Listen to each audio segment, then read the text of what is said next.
So hello everyone, this is the Promontory channel. Today we're going to break things down.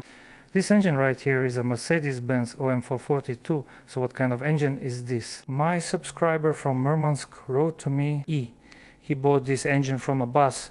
We can see this engine in its bus configuration and he wants to install it on a boat. This is the kind of boat, that's what it looks like.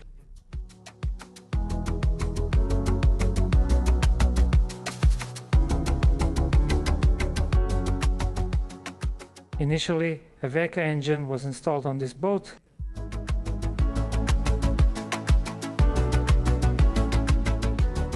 The engine was installed, but the customer chose to replace it with a different type. So this is the simplest engine we have without any electronics or a turbocharger.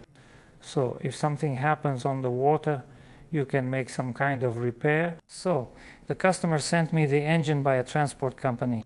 I've already unpacked it, put it on the table, and now we're going to take it apart. I'm not sure where this engine was bought, but we can see that all the bolts have been marked with paint like this.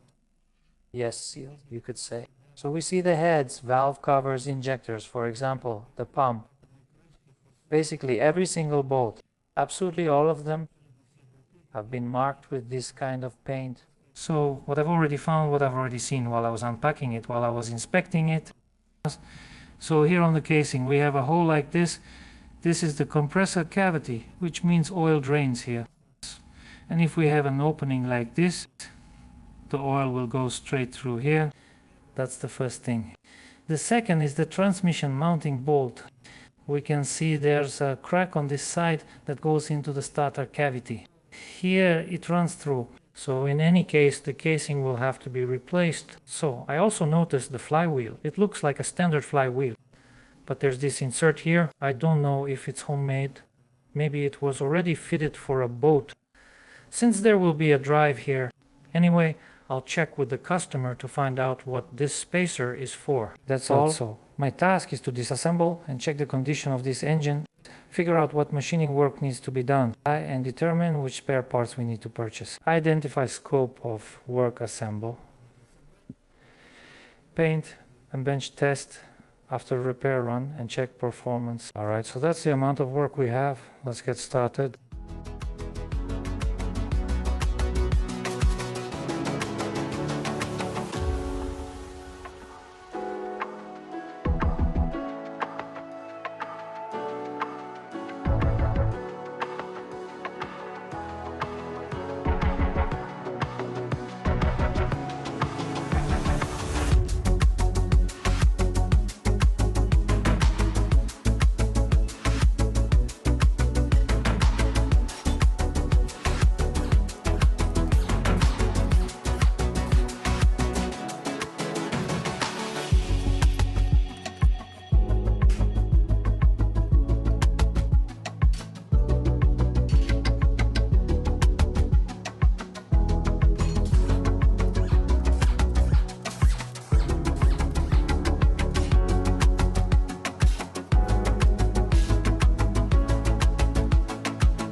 I removed the valve covers from cylinders 1 through 4, directly beneath them. There's emulsion on the rocker arms as well. And we can also see the push rods themselves are covered in rust and emulsion. Apparently we have antifreeze coolant getting into the oil. Most likely it's the seals under the sleeves, possibly the seat for the sleeve itself, where the seals are installed, or maybe even the sleeves themselves, but we won't guess anything for now. We'll take it apart and see what's going on.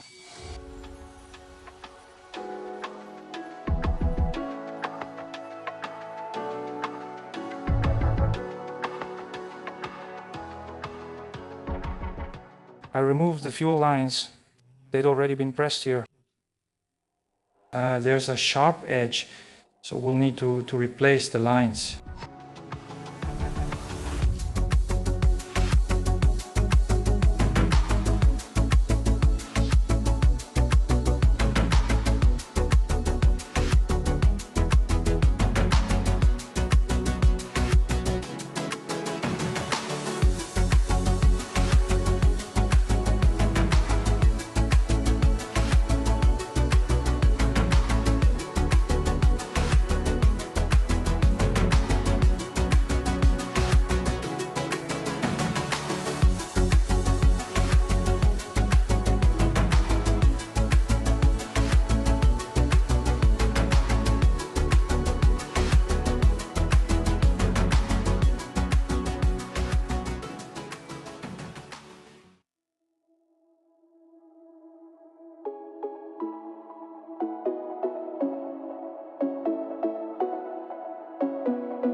So I removed the heads, and what do we see? So first, the engine is naturally aspirated. I had my doubts because of the cover with the drain from the turbos, the oil drain from the turbos, so I had my doubts.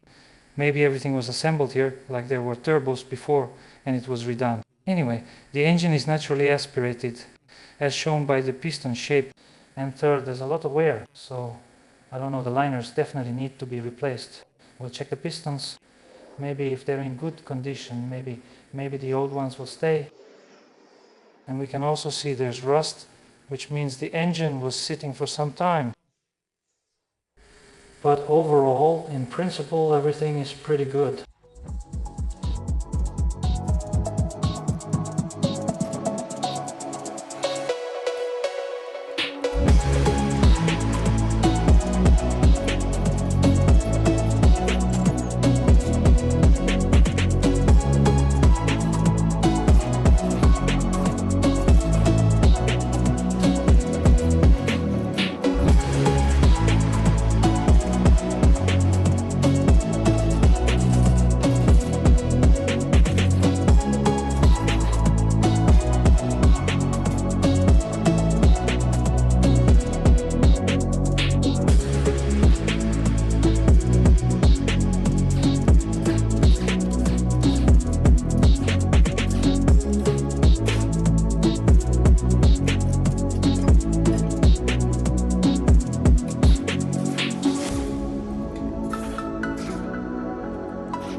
So we can see the bolts weren't tightened, and we can see that this spacer was apparently installed by the customer himself for the boat drive. It's clear that it's made to fit in terms of size, so it goes in there, but the length of the bolts doesn't match in this case. It's literally 5 to 6 millimeters. It's just about 4 threads, literally. The bolt goes into the crankshaft, so I'm going to replace these bolts. I have longer bolts, about a centimeter longer, which are used with the GMP transmission with the automatic. There's also a similar intermediate washer for the damper plate there, which holds it in place.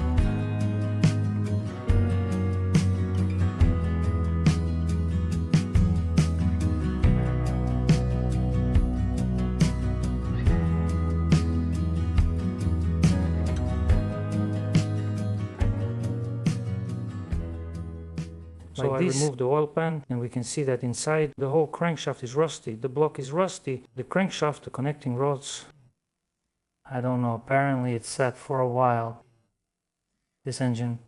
So what else I noticed is the pressure relief valve. It got stuck. So we can see there's a gap in the hole here, and we can see that the spring is compressed and it stayed in the open position. So the pressure relief valve. We have a replacement for the 100 well. Most likely the pump will also need to be replaced. Well, and we can also say that if this happened while the engine was running and the pressure relief valve got stuck like this, then we should have problems with the bearings because there was no oil pressure.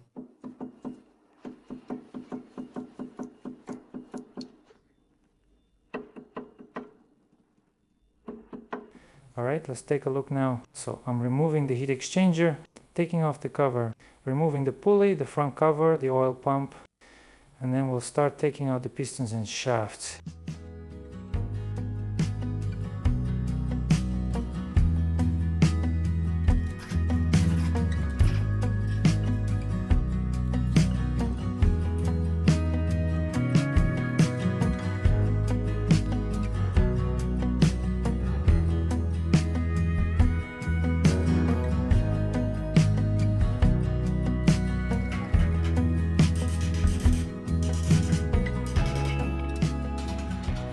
So I've removed the cover, and I want to show you an interesting case.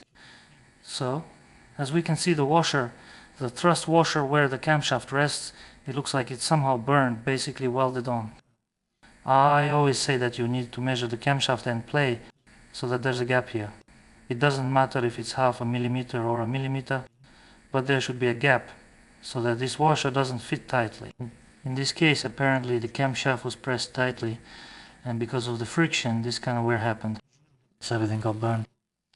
Well, we'll replace this washer. Actually, not just the washer. We'll have a different cover, and as for the camshaft, we'll see. The gear itself got damaged there? No.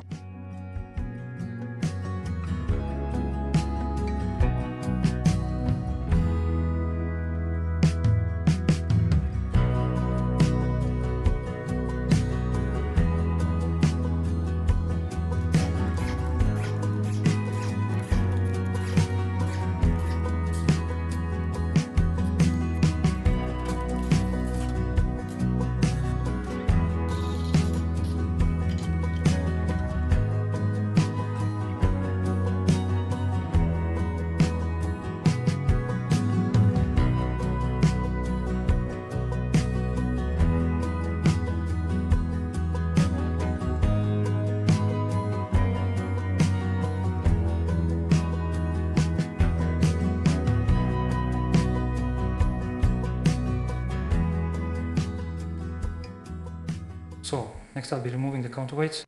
They have to be removed anyway, either to polish the shaft or maybe to grind it. But in any case, they need to be taken off. Now I'll number them first, second, third, fourth, fifth, sixth. I'll also number the connecting rods and unscrew the counterweights and connecting rods.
I'm removing the piston, and as you can see, the rings are worn out.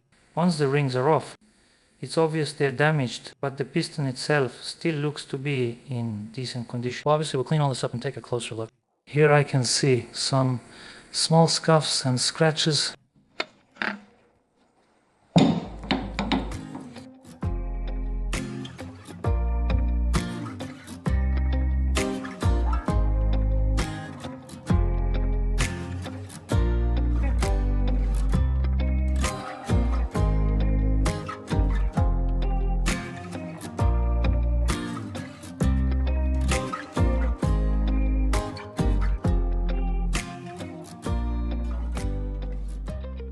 So, well, here we probably have the worst piston, which turns out to be the fourth cylinder. So we can see the skirt is all worn down. Also, there are scuffs right here in this spot. On the opposite side, here we have really deep scratches. So this piston definitely needs to be replaced. And as for the condition of the bearings, we can see deep scratches as well.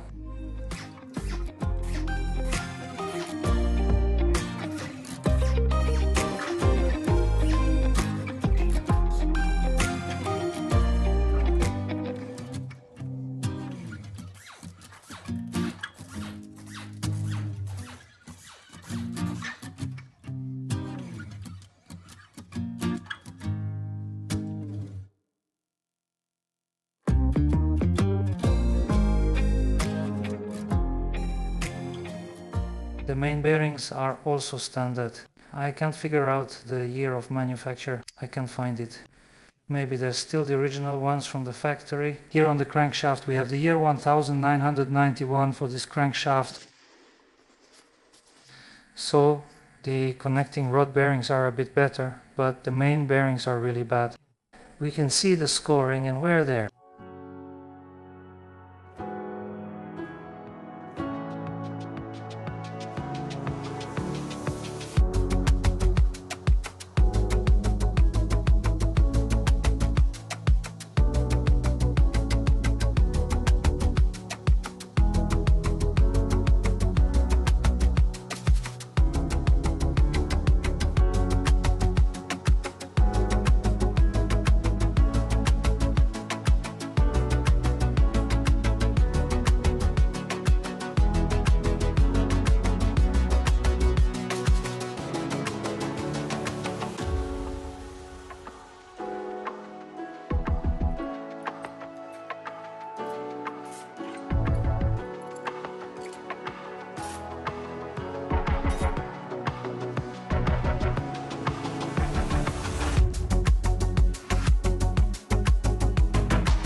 Alright, so I take out the camshaft and it's immediately clear that there's something wrong with it. So for example, you can clearly see that this cam lobe is worn down, even kind of at an angle I think. And further on, there will be more cam lobes that are chipped. Well, I'll take it out now, of course. For example, you can see the cam lobe is crumbling, and here too, the cam lobe is crumbling. I'll take it out now, wipe it off, and take some measurements. But most likely, we need to replace the camshaft. I also looked at the gear, and now we definitely need to replace the camshaft. No doubt about it. So you can see here, one tooth is broken, and two teeth are chipped. Here, two teeth are chipped. Here, the tooth is broken. So replacing the gear is problematic. Well, if our camshaft was in perfect condition, we could just press on a new gear. We could do all that. But since the gear is already worn out and the camshaft itself is in bad condition, I think we'll need a new camshaft. Well, I mean a different one. Maybe a used one in good condition, or maybe a new one.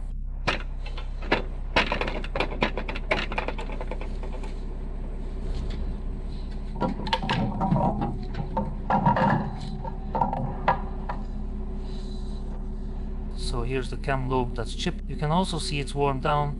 The tip of the cam lobe is chipped, and further along the cam lobe itself there are these kinds of pits.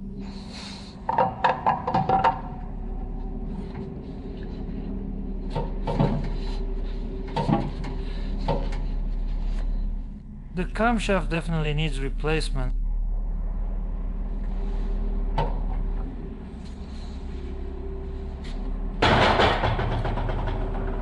Alright, let's take a look. The lifters here aren't in very good condition either. Right? That is, there's wear, there are pits. We can also see there are pits.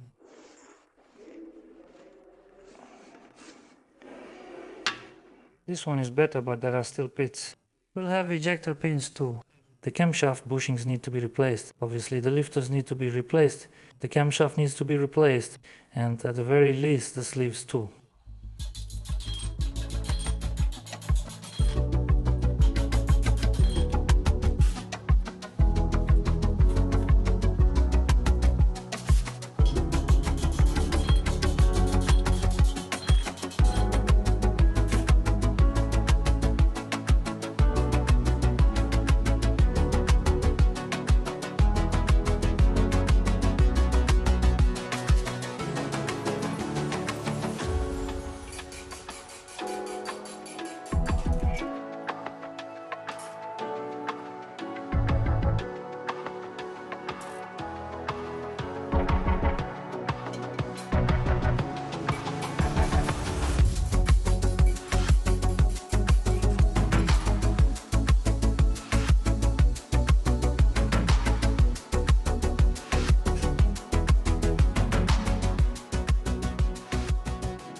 So the engine is disassembled.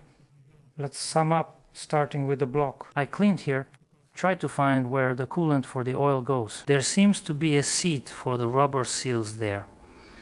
It's not in perfect condition, but it looks more or less okay. I cleaned and checked the surface here. There are concerns about the seating area, cylinder head and engine block due to visible wear. Overall, it's understandable. The engine is from 1991. With a 91 21st year marking on the crankshaft, so it can't be in perfect shape. It's clear that there will be some defects on it anyway, and obviously you have to make some compromises in any case. So there's no decision on the engine block yet, what machining work will be done, and so on. We'll still be working on the block. As for the rest, as I already mentioned, the camshaft will definitely be replaced, that's for sure. Next, obviously, the camshaft bushings and lifters will also all be new. Next, the crankshaft seems to be in good condition so far. You could even say it's in perfect shape. Well, obviously, I'll clean it, wipe it down, polish it, and take measurements. But I think there won't be any problems with the crankshaft. As for the pistons, like I showed, there are scratches. These two are in the worst condition. You can see the inclusions, shaving, scratches, and so on. Vamos? Well, most likely the pistons will be new, if it's an absolute last resort. We could leave the old pistons, but that's really only if there's no other option. Ideally, of course, we'd want to have new pistons. The bearings, main and connecting rods are a given, and we'll also replace the seals, cylinder liner gaskets, and adjustment rings. The connecting rod bushings need replacement, and since the rods are rusty, we should also clean the cylinder heads. We'll keep disassembling and checking, but I think the standard set of work will include resurfacing the flat surfaces, the mating surfaces, and replacing the bushings. Possibly replacing the valves and valve stem seals as well. The fuel lines will be new. The starter, I'm not sure if I showed it or not. This is what it looks like. It seems to be either repaired or refurbished. We can see some markings here, and it's been painted. We'll likely keep the starter as is. Next, we'll take apart the heat exchanger and check the grid. Maybe we'll replace the grid, maybe just clean it. The fuel equipment will go for inspection first, but later it might need repairs. And here, as I already showed, the sleeves will be discarded with the heads. I said what we're doing, the pump goes for repair. And we're throwing out the compressor. We don't need the compressor. I'll explain and show you everything next. So, this is the amount of work we have ahead with this engine. Next will be assembly, then painting, test running on the bench, and finally packing and shipping to the customer. Footage from the customer may appear at the end, showing the engine installation on the boat. Maybe after some time, I'll publish a short video report about this engine, showing how it was installed on the boat, how it works and so on. But that's still a long way off for us, because I took this engine based on the agreement with the customer that it doesn't to be done urgently. I don't know, maybe 4, 5, 6 months to repair this engine, because it's basically out of turn for me. And since the deadlines are so flexible, I agreed and told the customer to send it, and I'll work on it as I have the opportunity right now. I disassembled it to assess needed machining, identify required spare parts, and place orders. Right now, as you know, we don't have a great situation with spare parts. Sometimes we have to wait weeks, maybe even months. So I took it apart to get the process started, so to speak. So it's April now. I don't know the exact date, maybe the 3rd, 4th, 5th or 6th. And as you can see, we still have snow on the ground. I don't think I'll get this engine back together before July or August, maybe even September.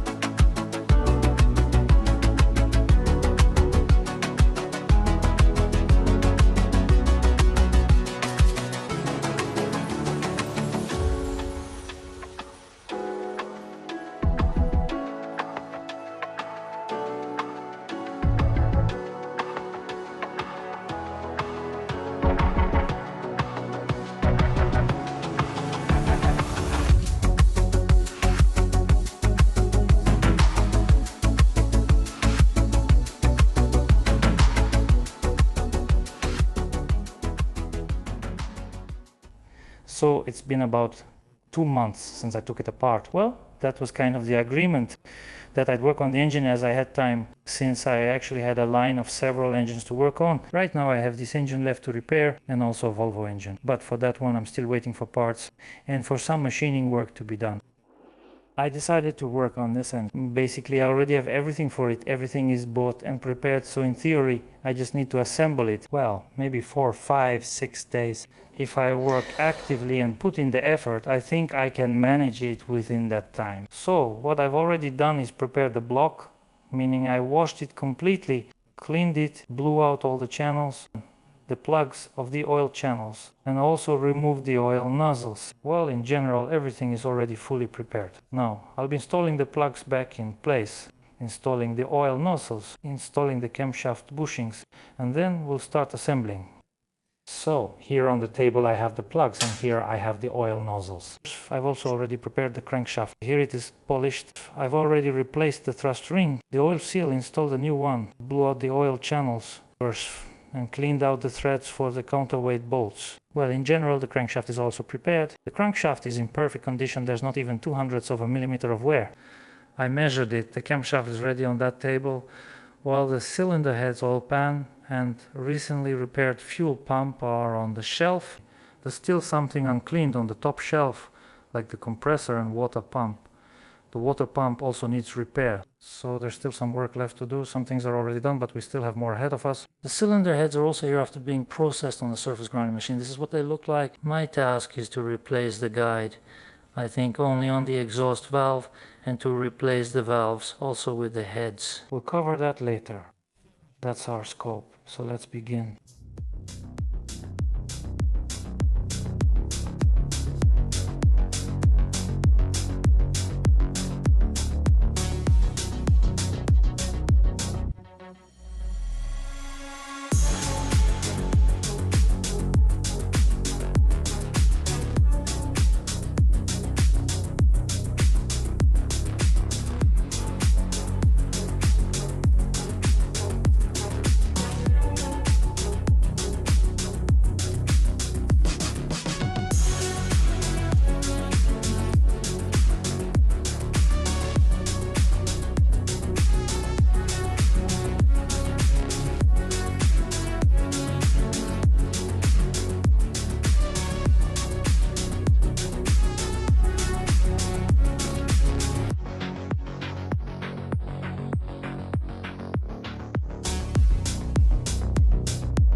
Alright, so as you can see, I'm weighing it. The pistons and their balancing are almost perfect.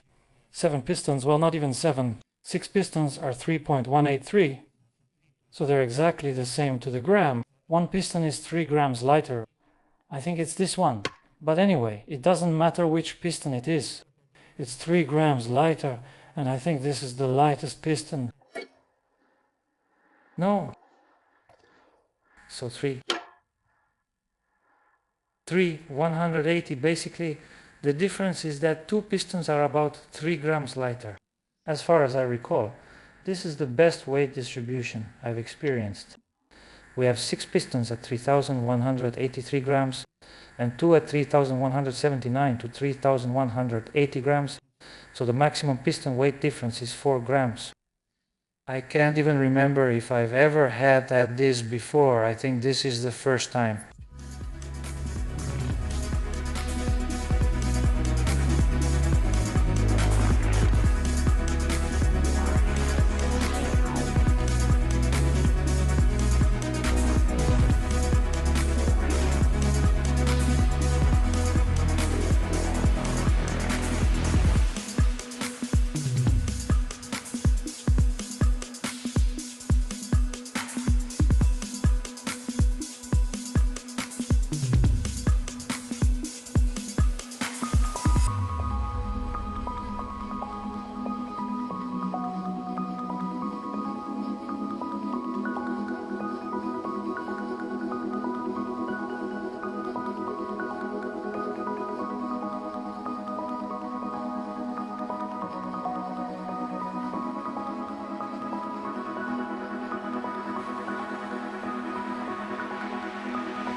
So I installed the crankshaft, tightened it first with a gun, then with a torque wrench to 330 Newton meters, and then turned it another 90 degrees. So I tightened the main bolts, installed the side tie bolts, tightened them as well. Now the crankshaft is fully tightened. This is how it turns right now. So I've already installed the front cover with a new oil seal, installed the plate. Now I'm going to install the rear cover and the flywheel housing. Now about the rear housing and the cover, as is working. I'm overhauling the compressor, I disassembled it, and I'm examining the crankshaft. Basically, we keep the old bearing. I replaced the old piston. There's a new piston, new rings, and we'll also install a repair kit on the head with new valves and new gaskets. So now I'm assembling the compressor. Then I'll install the gear. I haven't installed the timing yet. I'm aligning it by the marks, the camshaft, and then I'll close the cover. Поставил. Close the cover, and then I'll continue with the rest. The flywheel gives the cover.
Next, I'm working on repairing the cylinder heads.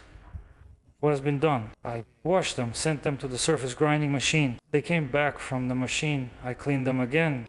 Cleaned the seats here with a wire brush. Cleaned under the injectors, took out some washers from somewhere. There were several washers pressed together with dirt, as usual. Next, I replaced the guide bushing on the exhaust valve. All the intake ones remain old, 8 pieces, and all the exhaust ones are new, all 8 pieces. So I replaced it. Now I'm going to rim the seats. I'll just make the working one narrower. I won't touch the exhaust one. First I'll go over the working one, and then I'll adjust the width.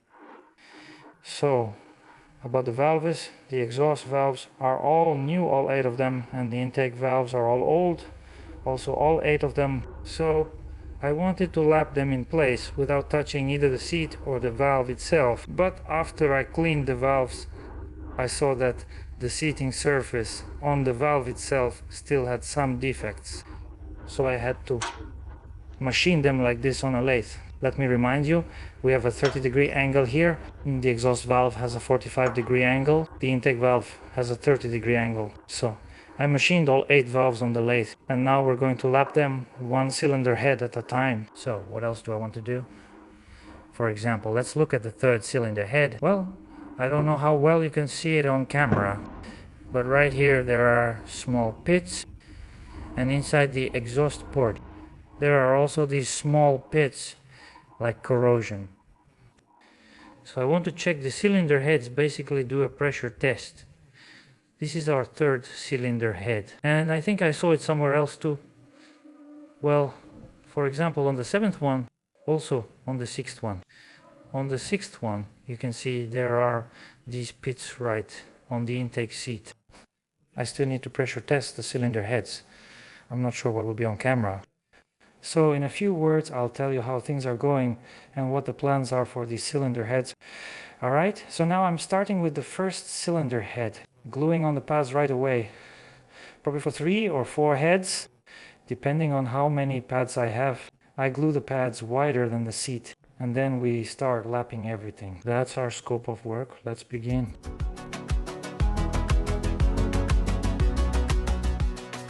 Alright, so the cylinder head is ready. I've lapped all the valves. You can see that each valve has this kind of track on it from the 1st head to the 4th. If you look closely, the seat has a copper color from the 1st to the 4th, but it's missing from the 5th to the 8th, And you can also see on the valves themselves, the track has this copper shine. That means I was trying out a new lapping paste. I also did a pressure test on several of the most problematic cylinder heads I mentioned. Here you can see where there are cavities, but the pressure test showed that everything is fine. The heads are sealed. So I prepared the valve, stem seals, springs, keepers, washers, and retainers. You can see there's a bit of rust here, but I'll wipe it off now. It's just surface rust. I've prepared the tools, so I'm assembling the cylinder heads. Then I'll install the pistons and close up the oil pan. In about 3 or 4 days, the engine should be ready.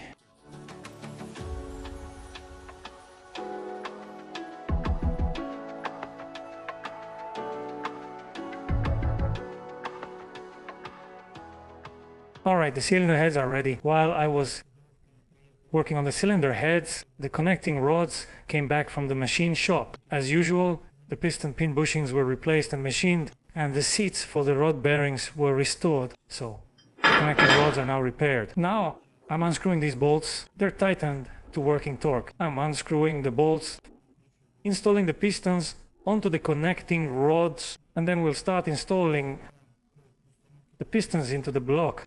To be continued.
I installed the pistons, tied the bolts, them to 120 Newton meters, turned them another 90 degrees, marked them across, turned another 90 degrees, marked them along. I tightened the connecting rod bolts, installed the counterweights, tightened the counterweight mounting bolts. So I already checked that all the cap numbers matched the connecting rod, and I made sure all the caps are in order. I checked how the oil nozzle fits into the recess on the piston. Well, in general, I double-checked everything again, and now I'm going to close up the oil pan. The oil pan is already prepared, washed and cleaned. A new oil pump will be installed as usual. An original equipment oil pump from the 43rd company will be installed along with a new pressure relief valve.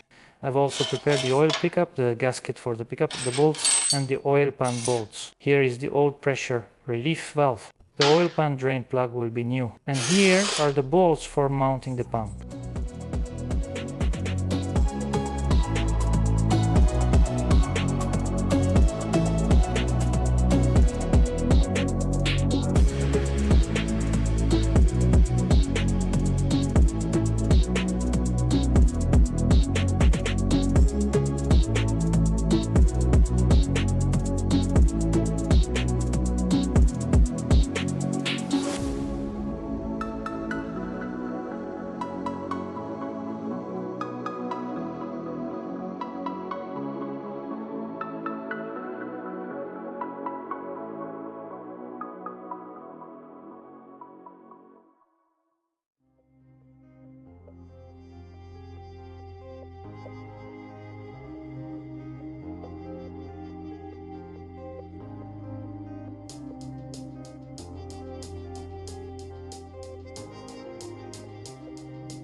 So I've installed the oil pan, tightened it, and put in a new drain plug and a new washer. So now I'm going to turn the engine over, but before I do that, I need to install the oil cooler. I took it apart, unscrewed this bypass valve, checked it, the spring, the condition of the valve itself, the valve seat, and so on. I washed everything as usual. I blew it out, moved the old gaskets, degreased the radiator, washed it several times, first with diesel, then salt, special chemicals, and finally blew it out with compressed air. So now I'm assembling the heat exchanger. We've got a new gasket, everything as usual. I've also prepared the radiator gaskets, radiator bolts, and heat exchanger bolts. I've got everything ready, assembling the heat exchanger, installing it, and continuing the installation. The cylinder heads, the heads have been lapped as I showed. All the bolts are ready, and we're using the old bolts. I cleaned them in the sandblasting chamber and measured them to make sure they're all the right size. I've already greased the seating area of each bolt, put a little grease under the washer, and also put a bit of grease on the threads themselves. So all the cylinder heads are ready. I also have all the bolts prepared, and the head gaskets are ready as well. As usual, I'm using Erling brand gasket. I haven't used any others.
I worked for a while without the camera. The last footage had been recorded earlier. I installed the cylinder heads, tightened them to 190 Newton meters, and then turned the bolts another 90 degrees. After that, I installed the push rods, the rocker shafts, and adjusted the valves. The valves are also adjusted as usual. I say this in every video, but I'll repeat it quickly. We turn the engine clockwise until the intake valve on the first cylinder operates. As soon as the intake valve works, we find the top dead center on the first cylinder, and then we adjust the valves according to this diagram. We set intake valves to 0.4 mm and exhaust valves to 0.6 mm. I've already installed the injectors. The injectors were refurbished. Then I installed the fuel pump. The pump was tested E, but I had to clean it a bit in this area. Notice there's just one bolt here. Honestly, that's not a great inspection, not great preparation either. So I installed the pump 15 degrees before top dead center. This is our 0, top dead center is 0, so it's 15 degrees before top dead center. Here's the new main rubber seal and auxiliary channel. Install the new seal, tighten bolts and mounts, that's it. So now I'm installing the cover, installing the valve covers, and here's the air manifold, somewhere around here. I also need to install the coolant pipe to the compressor and so on. Oh, and about the compressor, I also installed the cylinder head. I think last time I showed it, it didn't have the head on. I installed this cover, installed the head, and basically there's not much work left. Soon we'll be painting and starting the engine here on the table.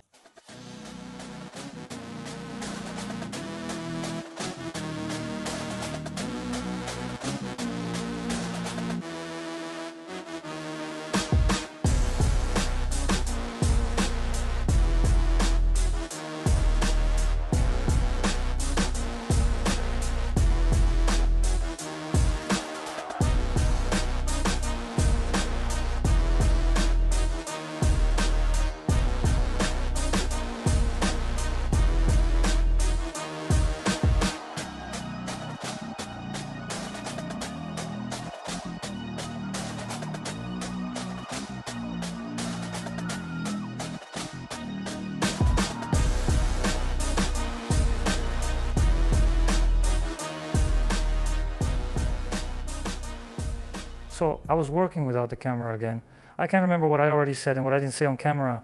So I installed the air manifold, the bracket, I repaired the pump, the repair kit, put in the pump, the filler neck, and basically everything else. I think I've already shown and talked about everything. So what's next? What am I going to do next? I need to install the high pressure fuel lines. I'll install the lines and then I'll start preparing the engine for painting. As usual, something needs to be tightened somewhere here. I open the grooves and so on. I paint. I don't know, I'll see how the paint dries. If it dries quickly, maybe I'll try to start it today. If it takes a long time to dry, then I'll only start it tomorrow, and the packaging will also be tomorrow, because the day after tomorrow in the morning it already has to go to the customer. Alright, so that's our workload. Let's continue.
My engine started perfectly, runs smoothly and evenly with hardly any smoke. Well, obviously some of the lubricant used during assembly is burning off. And besides, it's still cold, so the oil pressure is good. 6 atmospheres, the maximum possible. The relief valve is working. And basically, overall, everything is great. Everything is fine. That's it, provo.